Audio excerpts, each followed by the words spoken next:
सत्संग में आने से जन्मों जन्मों के पाप कट जाते हैं। सत्संग में आने से इंसान को खुद का मूल्यांकन करने का तरीका मिल जाता है। मैं कैसा हूं, मैं क्या करता हूं, क्या गलत है, क्या सही है, क्या करना चाहिए और क्या नहीं करना चाहिए।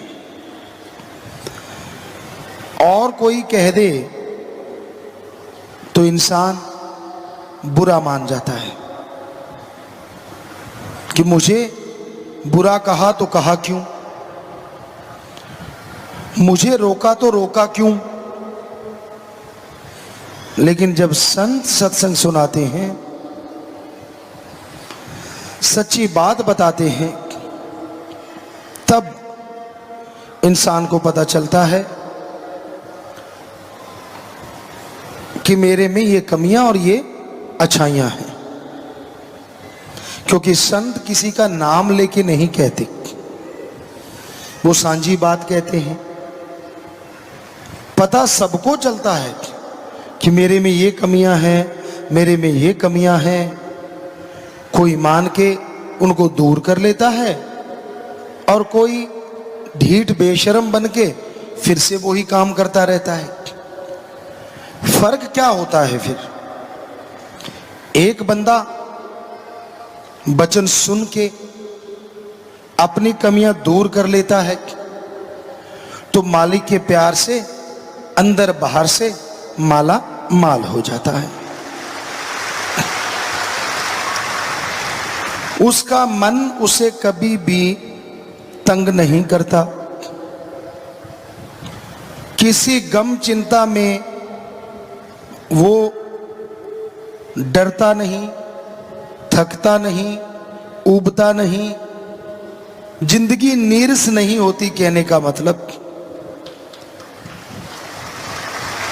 एक दूसरा होता है, सुनता है, हांजी हांजी करता है, लेकिन सिर्फ जी हजूरिया, सुना, समझा, मानने के नाम पे फिर वहीं का वहीं। ऐसे इंसान का मन बार बार हावी होता रहता है। परेशानियां, टेंशन उसकी बनी रहती है। बेवजह, बिना वजह वो दुखी परेशान होता रहता है। तो फकीर राम की बात सुनाते हैं, जो सुन के मान लेते हैं उन्हें अंदर बाहर कोई कमी नहीं रहती, और जो हांजी हांजी करके मानते नहीं, फल उन्हें भी सत्संग में बैठने का मिलता है, पर अगले जहां में आत्मा को, इस जहां में वो खुशियां हासिल नहीं कर पाते। तो सत्संग में संत ऐसे कौन से वचन कहते हैं जो मानने चाहिए? आप रूटीन बनाओ। आप रोजाना क्या क्या करते हो, क्या क्या करना चाहिए। रोजाना, अगर रोजाना आप ऐसा करते रहोगे और उस रूटीन में, दिनचर्या में राम का नाम शामिल जरूर कर लो। 5 मिनट, 7 मिनट, 10, 15 मिनट, आधा घंटा, बाकी टाइम जितना ज्यादा देना है वो आपकी इच्छा। तो आप वो टाइम निश्चित कर लो। खुला टाइम रखने से राम का नाम नहीं जपा जाता। जिस टाइम राम नाम जपना होगा, 1000 कार्य और आ जाएंगे। अगर फिक्स है कि हाँ भाई सुबह 5 से लेके 10-15 मिनट, आधा घंटा मैं जाप करूंगा,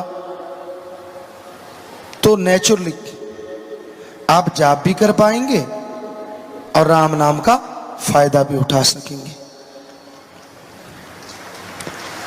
खाना खाते हैं आप, सुबह उठते आदत होती है, कई चाय के बिना उठते ही नहीं,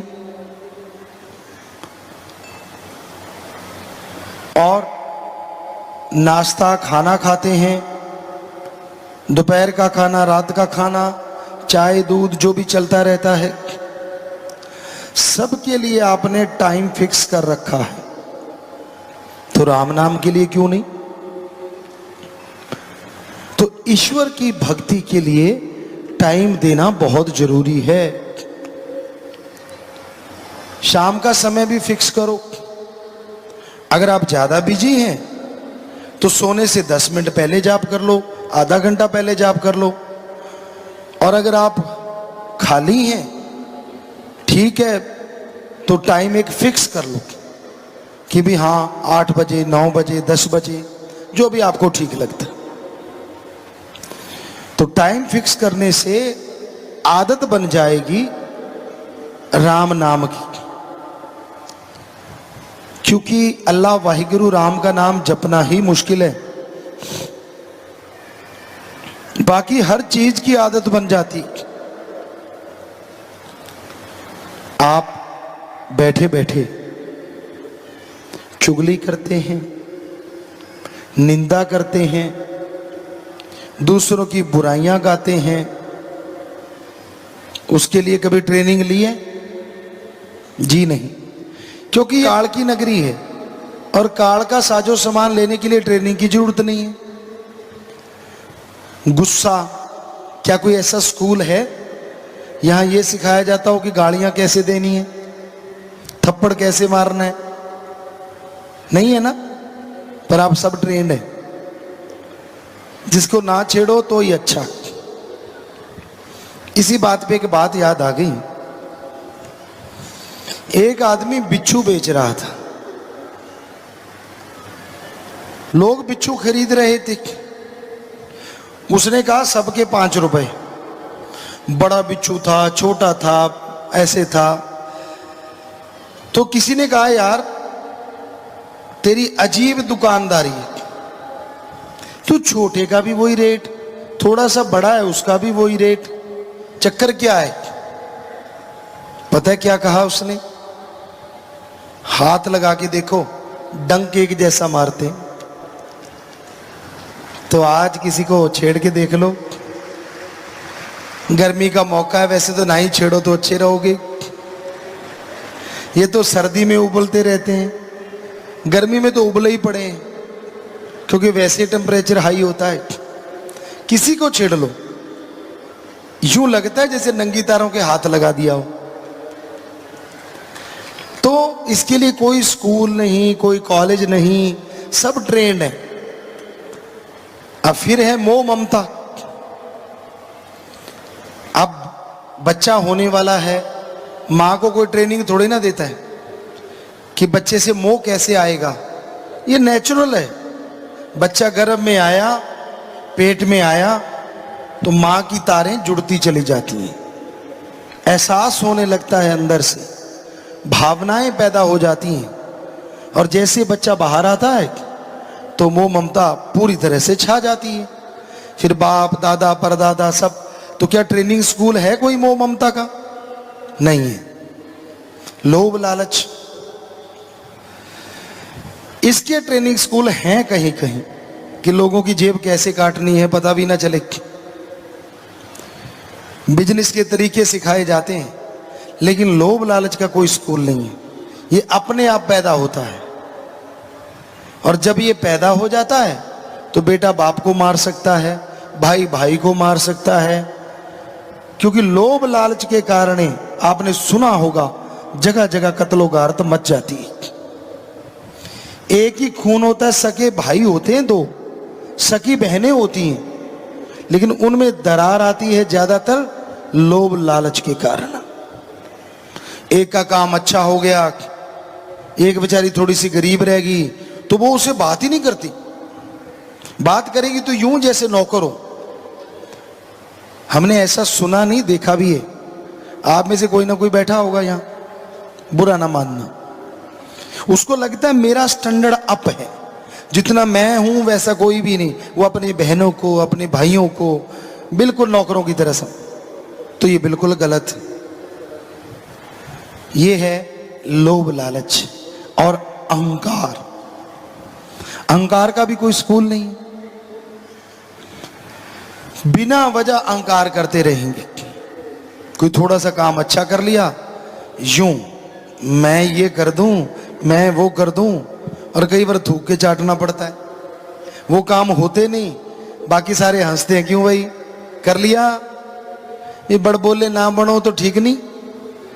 ज्यादा बड़बोला बनते हो, ज्यादा अहंकार दिखाते हो तो दुखी होना पड़ता है। ईगो और अणक गैरत दो अलग चीजें। गैरत होती है बंदा एक बार पर्ण कर ले, जान जाए तो जाए, पर वो पर्ण ना कभी जाए। ये है हमारी संस्कृति। पीर फकीर के सामने अगर पर्ण कर ले तो फिर तो बदलने का कोई मतलब ही नहीं है कि हां मैं ये कर्म नहीं करूंगा, तो नहीं करेगा, बस भूल जाओ कि वो कर्म है भी। जो ऐसा करते हैं वो इस जहान में, अगले जहान में रूहानियत की बहुत ऊंची पदवी को हासिल करते हैं। यानी यहां तमाम खुशियां मिलती हैं, बेगम रहते हैं, खुश रहते हैं, और अगले जहान में भी माला माल रहते हैं। अहंकार को मार है। जो कोई अहंकार करता है उसे मार पड़ती है। कभी भी आप देख लो, पानी जो होता है वो टीलों के ऊपर नहीं बल्कि नीची जगह आके इकट्ठा होता है। पहाड़ों की चोटी पे नहीं रुकता, नीचे बनी झील पे भर जाता है। फल जितना ऊंचा होगा पेड़ को क्षति उतनी ज्यादा होती है, क्योंकि उसको तोड़ने के लिए लोग कभी पत्थर मारते हैं, कभी कुछ मारते हैं, या आजकल नई टेक्निक आ गई, लेकिन पुरातन समय में पेड़ की टहनियां ज्यादा टूटती थी फल जितना ऊंचा होता था, और झुका हुआ फल लोग आराम से आसानी से तोड़ते थे, पेड़ की टहनी भी नहीं टूटती थी। तो अहंकार को मार है। अहंकार ना किया करो। कमियां खुद में होती हैं, निकालते आप अल्लाह वाहिगुरु राम में है। सो कमी कभी भगवान में हो ही नहीं सकती। आदमी गलतियों का पुतला है, इसमें कोई दो राय नहीं, लेकिन आदमी की ईगो, अहंकार ऐसा होता है वो अपनी कमी नहीं मानता, संतों में, भगवान में कमियां निकालता रहता है और पापों का भागीदार बनता चला जाता है। इसलिए अपने गिरेबान में देखिए, चारपाई के नीचे कहते ना निगाह मारनी चाहिए, दिए तले अंधेरा। दूसरों को ज्ञान देने से बेहतर है पहले खुद उस ज्ञान में डूब के अपने आप को पवित्र बना लो, फिर दूसरों को ज्ञान दो। आजकल ये बातें आम होती हैं, बात पे बात ख्याल में आ गई। जहाज में बैठते हो आप, कभी ध्यान दिया आपने, वहां एक अनाउंसमेंट होती है कि ऑक्सीजन की कमी आ गई तो मास्क बाहर आ जाएंगे। किसी और के मास्क चढ़ाने से पहले खुद का चढ़ा लो। तो वही बात है, किसी और को ज्ञान देने से पहले खुद अमल कर लो, फिर दूसरों को ज्ञान देना। अगर खुद अमल नहीं करते, अगर खुद आप ज्ञानवान नहीं बनते, तो दूसरों का ज्ञान देने का कोई फायदा नहीं होता, क्योंकि जब वो आप में वो कमियां देखेगा तो वो भी बदल जाएगा। इसलिए संत ज्ञान बताते हैं, क्योंकि गुरु की कृपा से, सतगुरु की दया में, रहमत से, सतगुरु उनके अवगुणों को, उनकी बुराइयों को 100% साफ कर देता है और फिर वो ज्ञान देते हैं, भक्ति करते हैं, तो जो भी कोई उनकी बात मानता है उसके अंदर बाहर माला माल होता चला जाता है। पर गुरु एक ही होता है, गुरु की डार नहीं होती। थोड़ा सिमरण करने लग गए, थोड़ी भक्ति करने लग गए, इसका मतलब ये नहीं होता कि वो गुरु बन गया। गुरु की निगाह में तो सिर्फ गुरु को देखो, उसका बराबर किसी को दर्जा मत दो। अगर ऐसा आप करते हो तो भक्ति कटती है, क्योंकि गुरु पैसा नहीं लेता, गुरु चढ़ावा नहीं लेता, गुरु धर्म जात मजहब के नाम पे लड़ाता नहीं, गुरु कभी किसी को गलत रास्ते पे चलाता नहीं। तो इसलिए गुरु को मानते हो अच्छी बात है, पर गुरु की भी माना करो, ये सबसे अच्छी बात है। सिर झुका देना, सजदा कर देना, ये रीत है, ये इज्जत करने का एक तरीका है। लेकिन वचन मान लेना, ये रूहानियत पे तरक्की करने का तरीका है।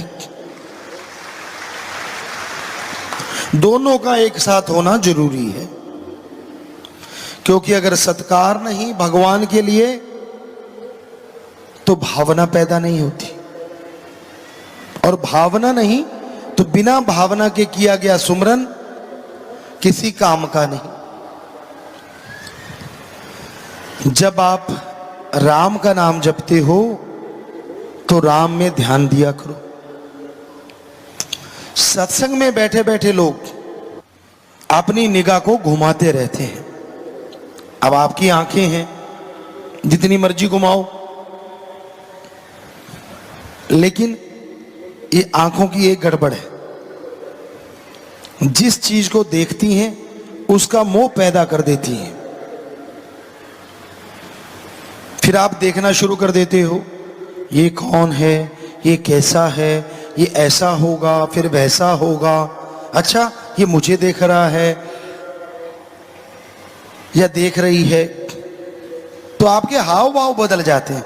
अब थोड़ा सा यूं करके बैठते हैं, अच्छा क्यों, तेरे पर निकला है क्या? अरे भाई, जैसा तू है वैसा ही अब है और वैसा ही रहेगा, कुछ अलग से नहीं हो गया तेरे। हमने देखा है बच्चे मूंछों पे हाथ मारने लगेंगे या शर्ट को सही करने लगेंगे कि यार मेरे को देखे जा रहा है, मेरे में कुछ है। तो असलियत में ये एक कुदरत ने बनाया था, नर मादा एक दूसरे के प्रति आकर्षित होना कुदरत का नियम था।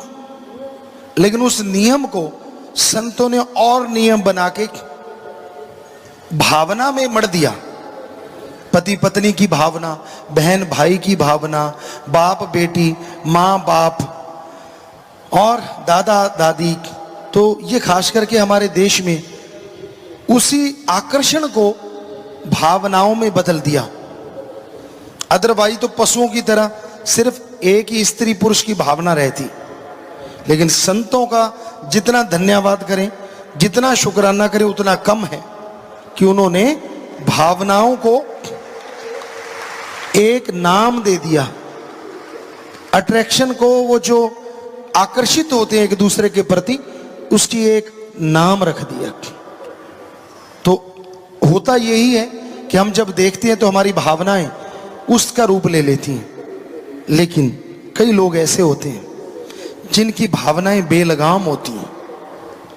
वो जिसको भी देखते हैं बस एक ही भावना होती है, काम वासना, गलत सोच, नेगेटिव थॉट्स, हर टाइम वही भावना चलती रहती है। इससे तंग आने की जरूरत नहीं है, इससे परेशान होने की जरूरत नहीं है। बस सुमरण करके रोज प्रार्थना करो कि भगवान मेरे में आज जो भी नेगेटिविटी आई, गलत भावना आई, वो कभी आप किसी को कहते हो कि इसका ये हो जाए, उसका वो हो जाए, तो उस बारे में बोलो कि मेरे ऐसे सोचने से कभी किसी का बुरा ना हो, मेरा गलत सोचने से वो गलत काम ना हो। बस 5 मिनट सुमन कर लो, सारे दिन के पाप का पत्ता साफ। कितना आसान तरीका है। 2 मिनट कर लो, करो तो सही। तो आप भावनाओं को शुद्ध कर सकते हैं, विचारों का शुद्धिकरण कर सकते हैं थोड़े से समय में। भावना शून्य इंसान कभी नहीं होता। राम, अल्लाह, वाहिगुरु के प्रति कईयों ने कहा, हमसे सवाल किए कि मीराबाई हुई थी और मीरा जी ने भगवान को पति बना लिया, ये भावना सही है? आप एक मीरा की बात करते हैं। जितने संत आए, गुरु पीर पैगंबर आए, ज्यादातर ने अपने आप को आत्मा रूप में भगवान की पत्नी बना के उससे इश्क किया है। आप पढ़ के देख सकते हैं कि भगवान अल्लाह, वाहिगुरु, गॉड, खुदा, राम, तो किसी ने लिखा है महिला, किसी ने कुछ, किसी ने कुछ। तो वो भावना गलत नहीं है, क्योंकि वो ईश्वर मां है, बाप है, सगा है, संबंधी है, यार है, दोस्त है, मित्र है। और कोई कोई होता है जो उसे अपना पति भी बनाता है, जैसे मीरा जी। तो मीरा का नाम तो आज हम भी ले रहे हैं। बताइए, उसने अगर भगवान को उस रूप में देखा और भक्ति सारी उसी रूप में की, ये गंदे लोगों की गंदगी होती है जो उन्हें गलत सोच देती है, लेकिन उसका नाम कितना अमर हो गया, आज भी उसका नाम सत्कार से लिया जाता है। तो शुद्ध भावना जो होती है वो एक अलग ही तरह की होती है। नहीं तो लोग भावनाओं के चक्रव्यूह में उलझे रहते हैं, पता ही नहीं चलता कब कौन सी भावना इंसान को बहा के ले जाती है, इंसान को गुमराह कर देती है। तो भावनाएं शुद्ध रहें, इसके लिए सुमरन जरूरी है। जन्मों जन्मों की भावनाएं होती हैं। किसी और शरीर में हो सकता है, किसी मनुष्य शरीर में भी काल महाकाल की भक्ति करी, ये सोच के कि भगवान की भक्ति है, तो उसको जन्म मनुष्य का जल्दी मिल जाता है और फिर भगवान जी से प्यार उनका अडोल हो जाता है।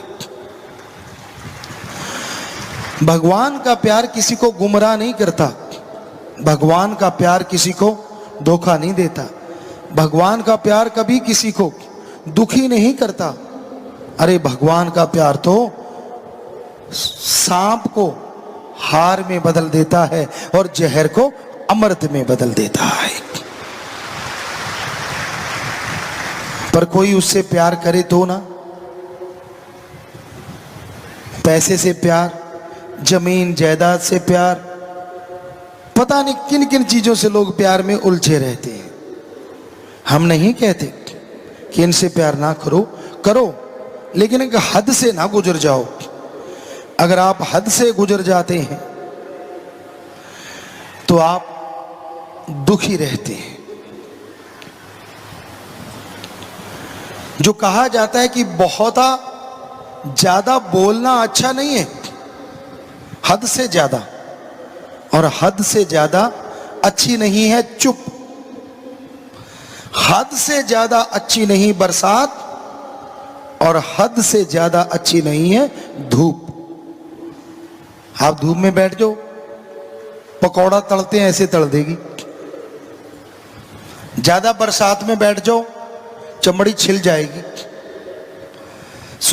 एक हद होती है, इंसानियत की हद है। क्या अगर वो सारी जिंदगी में अच्छे नेक काम भले करता है तो लोग सारी उम्र याद रखते हैं, और हद से जरा सा इधर होके अगर कोई बुरा काम कर डालता है तो लोग कभी उसका नाम लेना नहीं चाहते।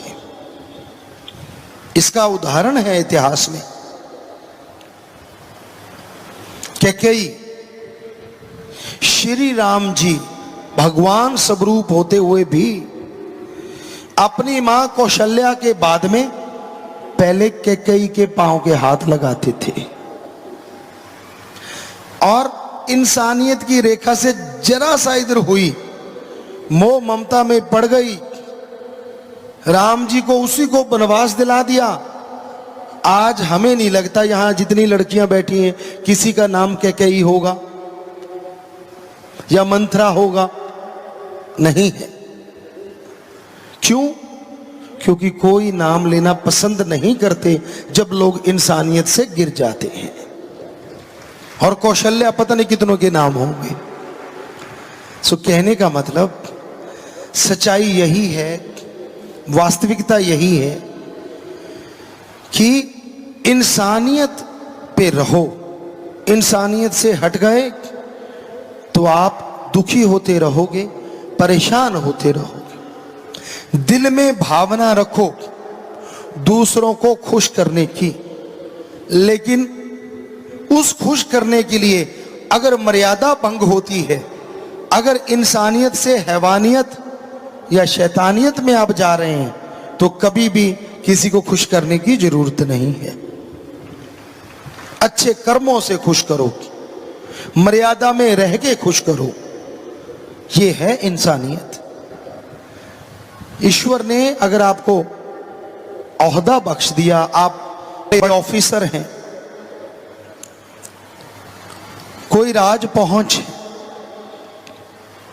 भगवान के भगत हैं, तो आपका फर्ज है रोते हुए के आंसू पहुंचना और उसके दुख दर्द को दूर करना। तो भगवान से आपका प्यार और बढ़ता जाएगा और खुशियों से माला माल होते जाएंगे। मालिक की प्यारी सत्संग जियो,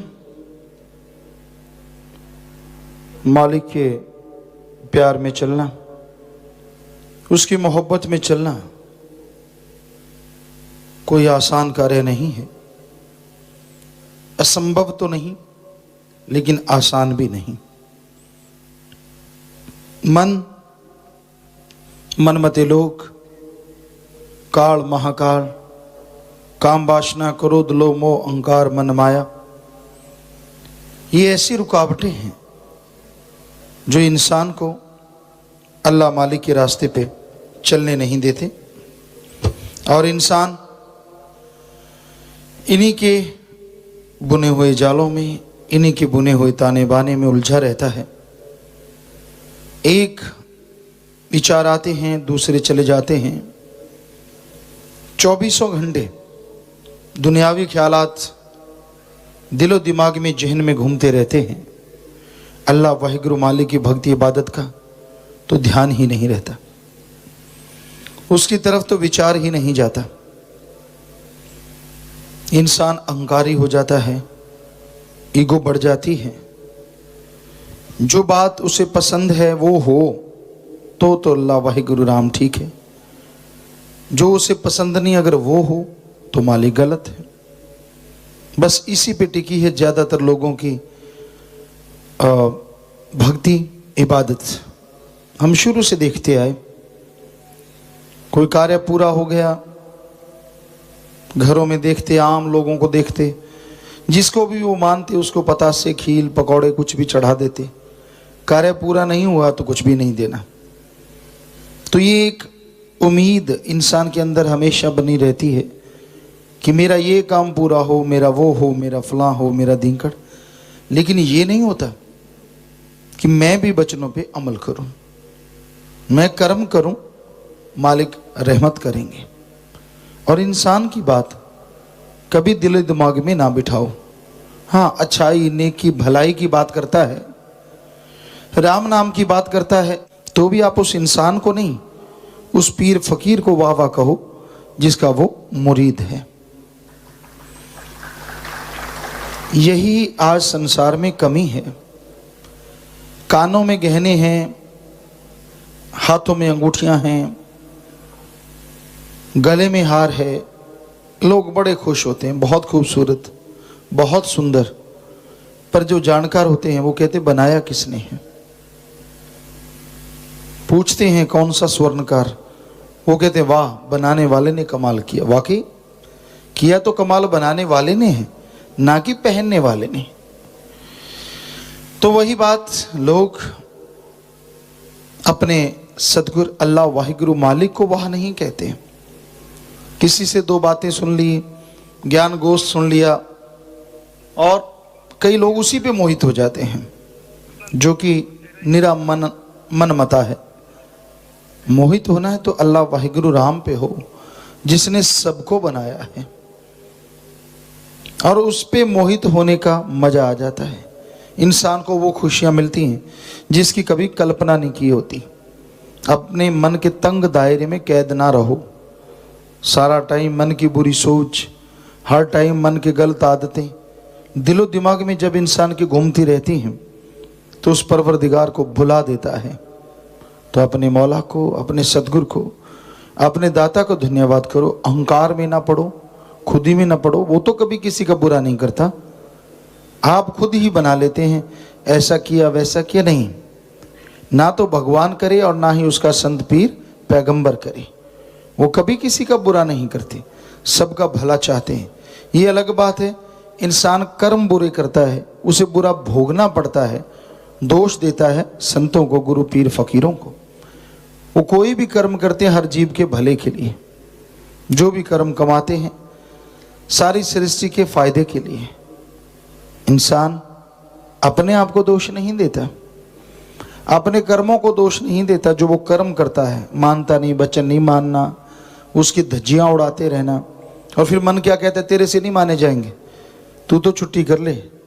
मतलब टोटली बुराई में फंस जा, बुराई की दलदल में जा फंस। कैसी आदत है ना मन की। वैसे वचन नहीं मानने देता, और जब नहीं मानने देता ऊपर से तोहमत लगा देता है। कोई फायदा नहीं, कुछ नहीं मिलने वाला, कुछ नहीं होने वाला। तो वचन किसी भी तरह से मन ने मानने नहीं देने, उसका मकसद ये है। पहले मानने नहीं देता, और नहीं माने तो ऊपर से मोहर लगा देता है, तू नहीं मान सकता, तू तो ऐसा ही है, इससे अच्छा तू ये कर, वो कर, फला कर। तो लोग मन के पीछे जो बहकते हैं वो दुखी रहते हैं। अगर इस मन से बचना चाहते हो, गारंटेड है, घंटा सुबह घंटा शाम सुमरन करके देखो, भक्ति इबादत करके देखो, थोड़ी सेवा करो, मन तो आपका पानी भरेगा। पर आप सुमन करना ही नहीं चाहते। कई सज्जनों ने तो नाम ले रखा, यही नहीं पता वो लेके कहाँ रख दिया। ले रखा, जपा नहीं, रखा है, बस जाप तो करते ही नहीं। कभी कभार याद आता है जब जरूरत पड़ती है, कुछ दर्द होने लगा कि एक्सीडेंट होगा, तब तो मालिक बड़ा मीठा लगता है। तो क्यों नहीं आगे पीछे याद करते, निरंतर टाइम रख लेते कि हाँ भाई घंटा सुबह शाम, आधा घंटा सुबह शाम कम से कम जाप करेंगे। कईयों ने यहाँ पर्ण किया, बड़ा हैरानी हुई। 5 मिनट सुमन किया करूँगा, कमाल होगी। 5 मिनट कुर्बानी कर दी भाई। 5 मिनट में तो कोई चाय नहीं पीता ना जी। 5 मिनट कर लिया करूँगा, वायदा किया तो देखो कितना बड़ा। चलो ना करने वालों से तो कुछ ना कुछ अच्छा ही है, पर कम से कम आधा घंटा जाप में बैठो, कोई आफत आने वाली। काम धंधा करना करते रहना, या फिर घंटा सुबह शाम या आधा घंटा सुबह शाम, इतना तो कम से कम, बिल्कुल कम से कम है। वैसे 15 मिनट 10 मिनट जो मर्जी करते रहो, फल तो उसका मिलना ही है। लेकिन अगर वाकई मन को रोकना चाहते हो तो कम से कम आधा घंटा सुबह, इतना ही शाम को, या घंटा सुबह शाम। वरना मन का कोई भरोसा नहीं, कब बहका दे, कब गलत जगह पे ले जाए और इंसान दुखी होता रहे। तो भाई सुमरन एकमात्र उपाय है जो आपके मन के लगाम डाल सकता है। अगर आप घंटा सुबह शाम नहीं करोगे, आधा घंटा जाप नहीं करोगे, इसका कोई पता नहीं कब बहका दे। बड़े बड़े ऋषि मुनियों को पल में फिसला दिया, बड़े बड़े भक्तों के पैर उखड़ते देर नहीं लगी, जो अपने आप को भक्त कहलाते थे तो थोथा चना बाजे घना। लेकिन फिर भी लोग तो ये समझते बड़ा यार ज्ञानी। किस गुरु ने कहा, किस संत ने, किस पैगंबर ने कहा कि आप उसको बड़ा ज्ञानी कहो, बड़ा गुणवान कहो?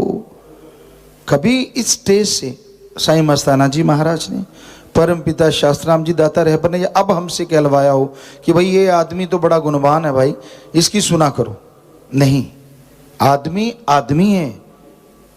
यहाँ एक हरिचंद पंचखिलाना बात सुनाया करता था कहता एक आया मेरे पांव हाथ लगा दिए कि बाबा है शायद। मैंने कहा चुप रहा। वो कहती बाबा सिर पे हाथ रखो आशीर्वाद दो।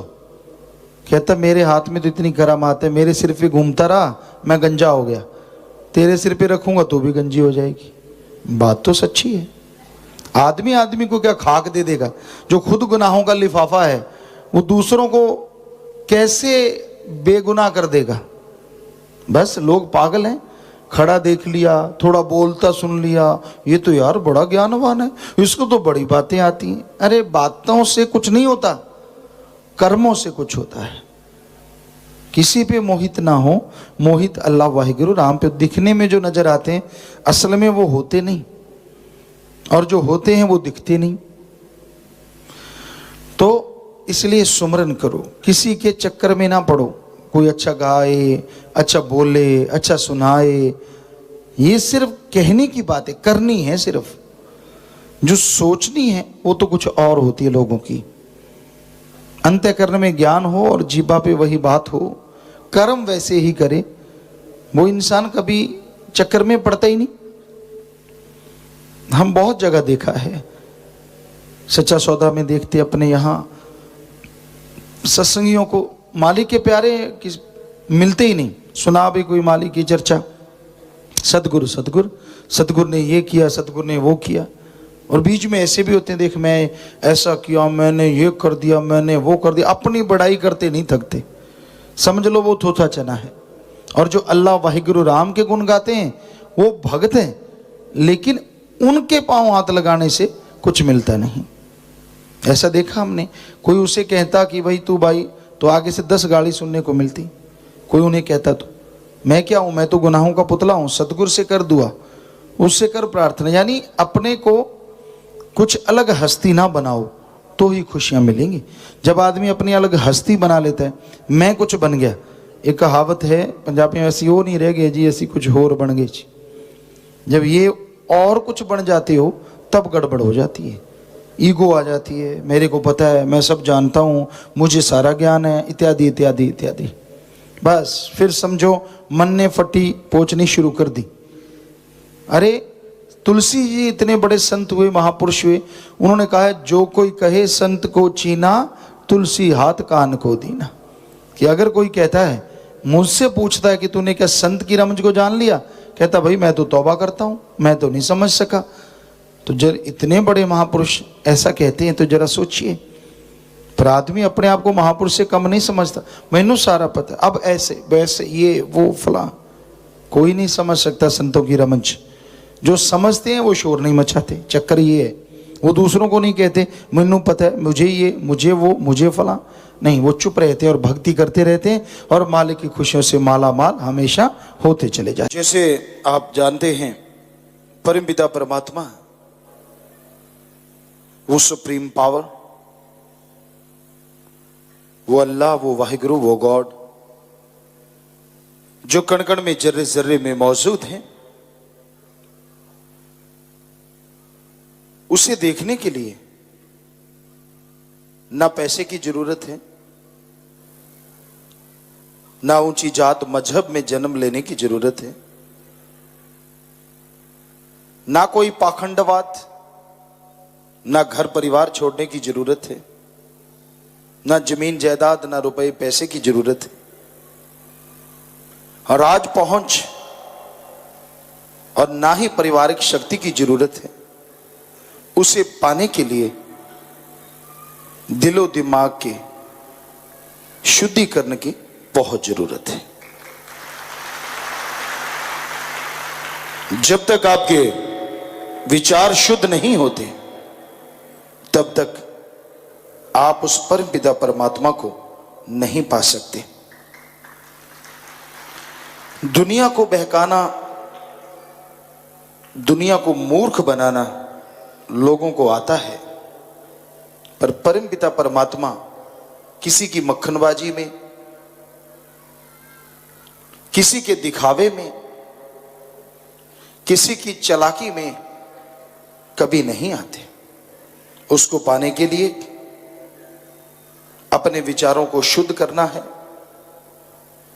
ये नहीं कि लाखों की ठगी मारो और चंद रुपए मालिक आपसे ले लेगा और आपका भला कर देगा, ये आपका भ्रम है। इस तरह तो आप मालिक को हिस्सेदार बनाते हो ठगी में कि मैं लाख कमाता हूं, 10,000 तेरा, तू भी खुश मैं भी खुश। ये बिल्कुल गलत है। आप अपने विचारों को जब शुद्ध कर लोगे, जैसे व्यवहार के आप बाहर नजर आते हैं वैसे अंदर, और जैसे अंदर हैं वैसे बाहर, नेक भले विचार कर्म करने लग जाओगे तो जंगल पहाड़ उजाड़ों में जाने की जरूरत नहीं, अपने घर में भगवान को देख सकोगे। अपने आत्मबल को बढ़ाना है, और साइंस कहती है आत्मबल सफलता की कुंजी है। पर साइंस के पास ऐसा कोई टॉनिक नहीं है जिसको खाने से आत्मबल बढ़ जाए, जिसको लेने से विल पावर बढ़ जाए। आत्मबल हासिल होता है आत्मिक चिंतन से, और आत्मिक चिंतन होता है प्रभु के नाम से। नासा साइंस के अंदर वो लोग भी मान चुके हैं कि अगर विल पावर बढ़ाना है, do the method of meditation continue. आप उठ जाइए अर्ली मॉर्निंग बिटवीन 2 to 5, 2 से 5 के बीच में जागो, क्योंकि इसमें ऑक्सीजन ज्यादा और शुद्ध होती है, ये साइंस कह रही है। फिर मेडिटेशन पे बैठो, मेडिटेशन से ही विल पावर बढ़ता है, और जिनके अंदर विल पावर होता है सक्सेस उसके कदम चूमा करती है। ये तो अब माना है साइंस ने। हमारे वेदों में, हमारे सभी धर्मों के पवित्र ग्रंथों में क्या लिखा है? हिंदू धर्म में लिखा सुबह 2 से 5 के बीच में जागो, इसको कहा गया ब्रह्म मुहूर्त। ब्रह्म मुहूर्त में जागो और ईश्वर की भक्ति करो, गुरु मंत्र नाम दीक्षा लेके उस शब्दों का जाप करो, तो आत्मबल बढ़ेगा, प्रभु की प्राप्ति होगी। सिख धर्म में लिखा सुबह 2 से 5 का समय अमृत वेला होता है, इसमें जागो, नाम शब्द का उच्चारण करो, वाहिगुरु को याद करो, तो उसकी दया में रहमत के लायक बनोगे। इस्लाम धर्म में लिखा है सुबह 2 से 5 के समय बांगे इलाही या फर्ज है, इसमें जागो, अल्लाह की इबादत करो, कलमा आता करो, तो रहमो करम के काबिल बनोगे। ईसाई धर्म में लिखा मॉर्निंग में आप जाग जाइए 2 से 5 में और गॉड्स प्रेयर कीजिए, मेथड ऑफ मेडिटेशन कीजिए, तो आप गॉड की कृपा के काबिल बनोगे।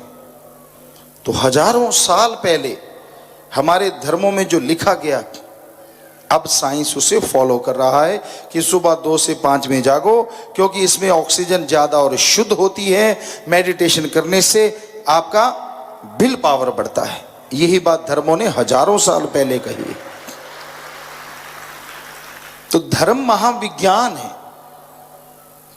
पर धर्मों को धर्म की तरह कोई पढ़े, खुले विचारों से, शुद्ध विचारों से, ओपन माइंड, नैरो माइंडेड नहीं होना चाहिए। कोई धर्मों को पढ़े तो बेइंतहा खुशियां मिलती हैं, खुशियों का खजाना मिलता है। तो आप अपने घर परिवार में खुशियां ला सकते हैं, अपने शरीर में तंदुरुस्ती ला सकते हैं। आप उस परमपिता परमात्मा की दया में रहमत कृपा के पात्र बन सकते हैं, अगर आप अपने अंदर भावना बना लेते हैं, तड़प बना लेते हैं, वैराग्य बना लेते हैं उस भगवान के लिए, अल्लाह गॉड वाहिगुरु के लिए। और तड़प बनाने के लिए ना पैसा, ना धर्म बदलना, ना परिवार छोड़ना, ना काम धंधा छोड़ना, सुमरन। आपको गुस्सा बहुत आता है, आपका दिमाग में हमेशा कोई ना कोई नेगेटिव चलता रहता है, आप अपसेट हैं, आप शाम को याद करते हैं, सुबह भूल जाते हैं, आप अस्थमा के मरीज हैं, आप हमेशा उचाट रहते हैं, काम धंधे में मन नहीं लगता, चिड़चिड़ापन, कोई छेड़े तो यूं लगता है अनजाने में बिजली की तार पे हाथ लगा दिया, करंट मारते हो।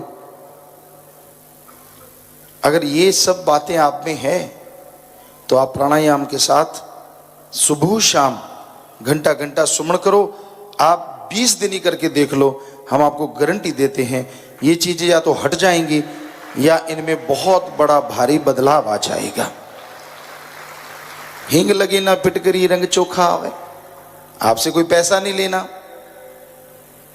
आपके धर्म जात मजहब में दखल नहीं देना, कोई कपड़े नहीं बदलवाने, आप करो तो सही।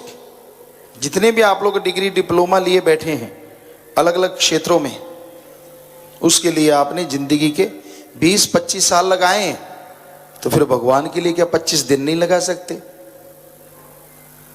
इससे कम टाइम और कितना को, घंटा सुबह घंटा शाम, सारे विचार शुद्ध हो जाएंगे। आपका जो उचाट है मन वो शांत हो जाएगा। बात बात पे जो गुस्सा आता है, तुनक मिजाज जिसे कहते हैं, अगर आप वो हट जाएगा। आपको अस्थमा है, वो बीमारी इनहेलर तक लोगों के छूट गए ऐसा करने से। याददाश्त शक्ति बढ़ जाती है, दिलो दिमाग में असीम शांति आना शुरू हो जाती है। पर मेथड ऑफ मेडिटेशन, गुरु मंत्र का जाप तो आपको करना पड़ेगा। तो भाई अभ्यास करो, दिखावा ना करो, सुमरन करो, पाखंड ना करो। सुमरन से मतलब चलते बैठ के लेट के काम धंधा करते, जीवा से ईश्वर का नाम और हाथों पैरों से कर्म जोगी, जीवा ख्यालों से ज्ञान जोगी। काम धंधा करते रहो, कोई रोकता नहीं है। मान लीजिए आप ड्राइविंग कर रहे हैं, गाड़ी चला रहे हैं, ड्राइव कर रहे हैं, गाड़ी ड्राइव कीजिए, जीवा से तो क्लच ब्रेक नहीं दबाना, ये तो फ्री है, ईश्वर के नाम में लगा दीजिए। बस में बैठे, ट्रेन में बैठे, जहाज में बैठे, आप सफर कर रहे हैं, इधर उधर देख के बजाय अपना बेड़ा गर्क करने के, यार इनकी फसल बहुत अच्छी है, वो बहुत सुंदर है, मैं बहुत कुरूप हूं, वो ये है, वो फला है, ऐसे ही खिंचते रहते हो बेवजह। इससे क्या मिल जाएगा आपको? बजाय इसके आप सुमरन करें। कई लोग तो बस में चढ़ते ही देखने लगते हैं, कोई गपशप मारने वाला, टाइम पास अच्छा हो जाएगा। अरे गप मारना जरूरी है क्या? बैठते ये क्यों नहीं सोचते यार अच्छा कोई नाम मिले तो राम का नाम जपेंगे, भगवान से खुशियां लेंगे, ये क्यों नहीं सोचते? टाइम भी बढ़िया पास होगा और हो सकता है पहाड़ जैसा कर्म, कोई एक्सीडेंट होने वाला, भगवान का नाम जपने से वो भी आपका कट सकता है। पहाड़ जैसे कर्म को कंकर में बदल देता है ईश्वर का नाम, कितना बढ़िया है। साथ में सफर अच्छा, साथ में खुशियां खुशियां। तो आप करना नहीं चाहते ईश्वर के नाम का जाप, वरना ये तो भ्रम है कि मेरे पास टाइम नहीं, मुझे टाइम नहीं मिला, फलाना है, धिंकड़ है।